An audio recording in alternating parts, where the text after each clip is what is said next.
It's time for the Daily Stand Up Podcast presented by Agile Dad with your host, Lee Henson. Without any further ado, let's get started. I recently received another email from Mike Cohn, and I love the fact that he cranked things back to the basics for a little bit because I almost feel like that's an ongoing theme that I'm seeing that a lot of organizations need to get back to their agile fundamentals days, and they need to make sure that they're all on the same page before they start forging ahead with the way that they're trying to do things.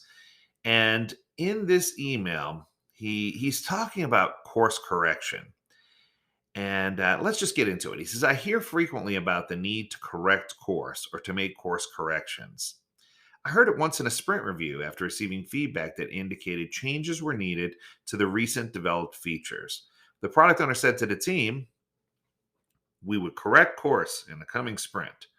After the review, the product owner and I spoke, and I told him not to correct course. In fact, I told him that it's impossible to correct course. All right, let's talk about this. I think that in some ways, Mike's being a little stickler on words here, but I see where he's going with this. And I do agree because to correct course implies that there is a situational correct course, that there's a single threaded one way road to get to where we're trying to go. And further, it implies that we know what that road is and what direction it is, and we know how to get there. While in the midst of developing any type of product or project, there is no single defined correct course. There are good courses, better courses, even really bad courses, but we can't know in advance which course is always going to be the exact correct course. So that begs the question, if no single correct course exists, we shouldn't really be talking about correcting course. All right. I see where we're going here, right? It's just, I love how he points out that in any situation, there's going to be a good, better, best option. And I've taught that for years. I do believe that there's good, better, best. But I also am a firm believer that we can kind of get on the right path, but it's not always going to be the singular threaded correct course. So to course correct or to correct course implies there's only one course, and it further implies we know where we're going with it. The truth is, if no single correct course exists, we can't talk about that. But we can talk about adjusting, altering, changing, improving our course, etc. But the truth is, we can't just straight up correct it. So he goes on to say, a while back, I got curious about where the term course correction came from. So I did a little research. And it seems it originated with space flight or with airplanes. If you're launching a rocket to the moon or a satellite into orbit, it makes sense to think that there is only a single correct course, a single correct way to get there. It's mathematically defined and it fits exactly where it needs to go. In the world of product or system development, we may think that we know exactly where the final product will be and who our target audience is, what features it will contain, how users will navigate those features, and so on.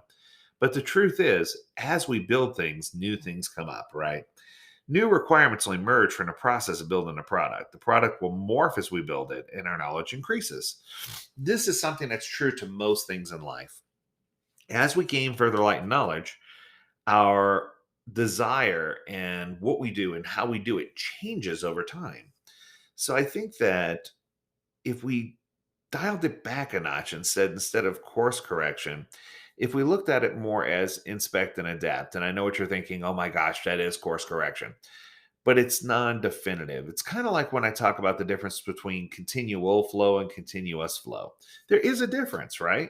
Continuous flow means it's ever flowing and always moving. Continual flow means that there are gaps and times where it's moving slower or a little faster or at a different pace. And we make pivots and adjustments in order to have continual improvement, right?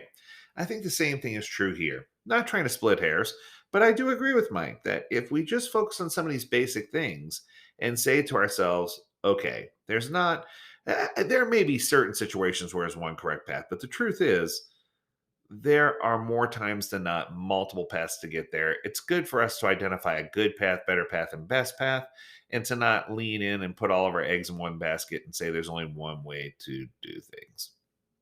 All right, ladies and gentlemen, keep it short and sweet. If you have a topic you want us to cover or something you want us to talk about, feel free to reach out to us at learnmore@agiledad.com, where we'd love to talk to you. As always, we encourage you to stay healthy, stay well, and stay agile, my friends. Thanks, Mike, for another great email. Until next time, do take care.